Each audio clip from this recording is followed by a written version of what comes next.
In case you hadn't noticed, hot hatches are big business once again. No self-respecting car maker can do without one in their model lineup, and not a month seems to go by without yet another, even hotter one, sending motoring journalists into a frenzy. So we brought our favourite six-pack here to Anglesey to see what's currently hottest of the hot. MG Rover have maxed out the 25 to make it the ZR. BMW's Mini Cooper now comes with an S that makes it supercharged. And in response, Renault have shed the kilos and the price with this stripped-out Clio Cup. But it's this 197 horsepower Honda Civic Type R that holds the hot hatch crown. Now though, two big heavyweights have arrived, offering over 200 horsepower. The Seat Leon Cupra R and the hot hatch everyone is talking about, the Ford Focus RS. So what's our verdict? Well, I am a big fan of everything MG are trying to do to put some life into old Rovers. But whilst this ZR has much improved looks and handling, it is the least powerful of our bunch. I'm sorry, but the interior is, well, awful. Good, but could do better. The same, though, can't be said about BMW's Mini Cooper S with its fantastic retro looks, both on the inside and the outside, and a heritage to match, meaning it's sure to sell and sell and sell. But like the MG, it lacks serious grunt. I'm sorry, but that whining supercharger is not for me. Renault's Clio Cup 172, on the other hand, seems like the perfect mix. It's very light, it looks mean, and it's the cheapest car here, a bargain at just under 13 grand. But cutting costs and weight by throwing out such modern-day essentials as ABS and aircon hardly seems like progress to me. Which is why Honda's Civic Type R has ruled the roost for the past year or so. It's still quicker to 60 than the Clio, despite the Renault's crash diet. It's a full-on racer with a lightning gear change and all the joys of Honda's fabled VTEC power plant allied to edgy adrenaline-pumping handling. This is what the new boys on the block have got to beat. So let's remind ourselves just how good it is.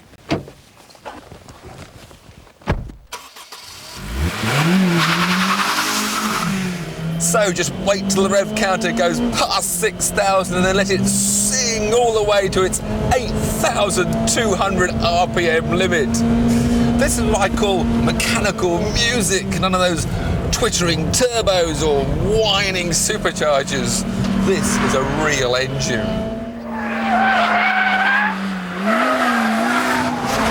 And the driving position is also so good. I sit low in a very supportive seat.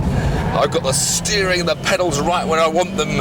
I've also got this sexy little gear lever right beside me.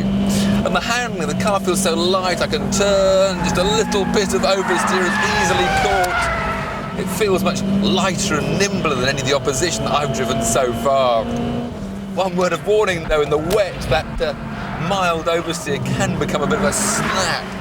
Another criticism is also the traction's not that good in the wet, but it's dry today.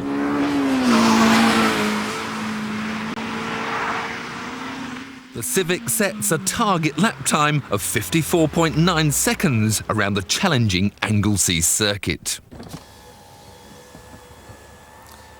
So, to take on the Honda, Seat have squeezed 210 horsepower under the Leon svelte Spanish uniform. Sounds good to me.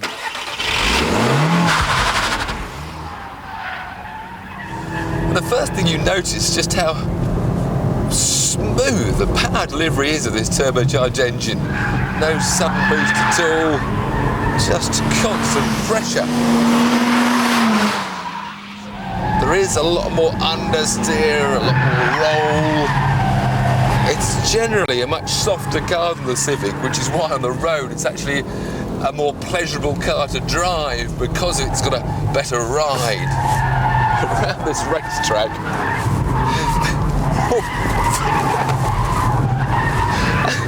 I'm having a lot of fun, but I don't think I'm going very quickly. Impressive, but not really hot. A fact underlined by lap time 1.1 seconds slower than the Hondas. So what about Ford? Well, they knew how good the Civic was and how powerful the Seat was going to be, so they turned to their rally team for inspiration. And like their world rally car, it's full of parts from specialists like Quaife, Garrett, AP, Sachs, Brembo and Sparco. All top-shelf automotive pornography for the die-hard enthusiasts.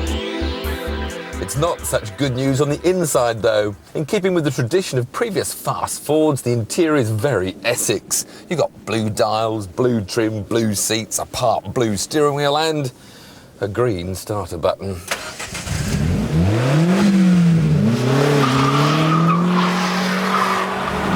But I'm not here to spend my time worrying about fashion. I'm here to feel just how good this RS is on a racetrack.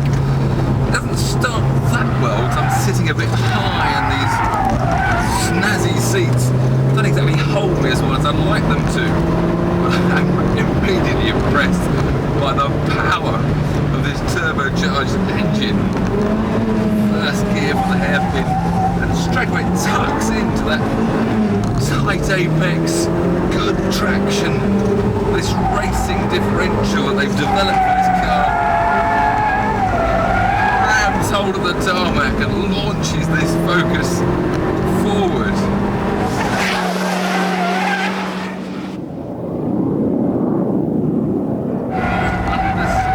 More understeer, and that's a bit of a surprise.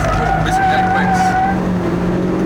So not quite the turn I was hoping for, but all in all it feels very sure-footed, but a bit heavier than the Civic. It's not quite so nimble. The adjustment to oversteer doesn't happen the instant you turn into the corner. But it has got some grunt and it's got very good traction. Between the two of them, that should be enough to see off the Civic. And it is by just 0.3 of a second. But you have to pay the price away from the track. You see, on public roads, it's not quite so convincing. That race-bred limited slip differential that provides such sharpness and traction on the circuit becomes its own worst enemy. As the boost pressure chimes in and out, the steering weight constantly varies, and any little hollows or odd cambers will pull the nose of the car this way or the other without really giving much warning. It becomes a nervous drive on country roads. The ride is also very, very harsh and the damping quite severe.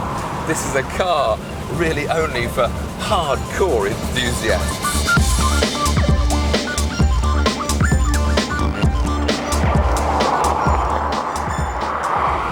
So before you rush down to your local Ford dealership to try to put your name down for one of the 4,500 RSs to be built, I suggest you consider its on-road manners, its garish interior, and the fact that you only get a fiver's change out of £20,000. Oh, and yes, that there's a 240 horsepower Volkswagen Golf due any day now.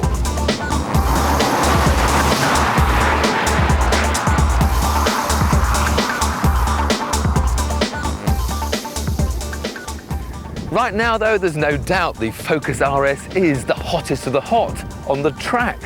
But the Seat is a much smoother and better-mannered road car. And, for me, the best compromise between the two, and still the overall king of the hot hatches, is the Honda Civic Type R.